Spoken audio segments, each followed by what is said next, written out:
Now,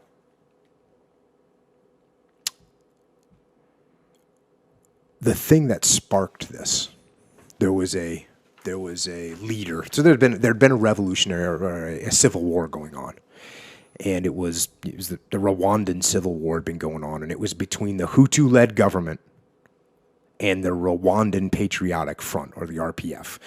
And so the RPF was largely composed of Tutsis, and a lot of them had fled to Uganda, but now they were, saying, hey, let's go back.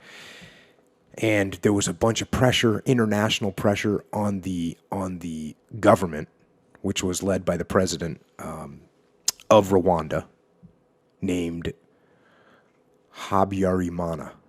So Habyarimana felt all this pressure, and so they made peace. And then what happened was on April 6th, 1994, an airplane that had Habyarimana in it was shot down, and everyone was killed, including him. And that was it. So the Hutu president was killed, his aircraft was shot down, and that was it. And I pulled this little paragraph here from Wikipedia. Genocidal killings began the following day. Soldiers, police, and militia quickly executed key Tutsi and moderate Hutu leaders. So they were just getting after it. Then erected checkpoints and barricades and used Rwandans' national identity cards to systematically kill Tutsis. So in the 30s, they had implemented this system where you would put whatever tribe you were in because it was so hard to tell who was who. And they just used those identification cards. These forces recruited or pressured Hutu civilians to arm themselves with machetes, clubs, blunt objects, and other weapons to rape, maim, and kill their Tutsi neighbors and to destroy or steal their property. But one of the major influences on the people was radio.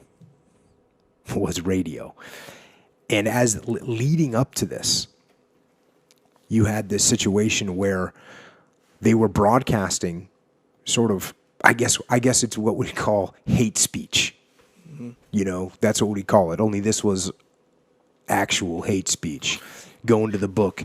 In the broadcast studios of popular radio stations, Radio Rwanda, the Tutsis were referred to as cockroaches.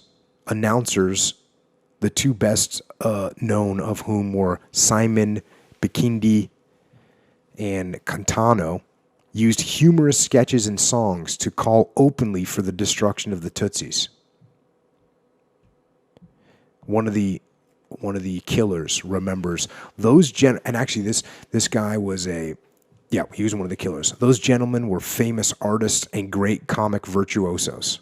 What they said was so cleverly put and repeated so often that Tutsis themselves found them funny to listen to.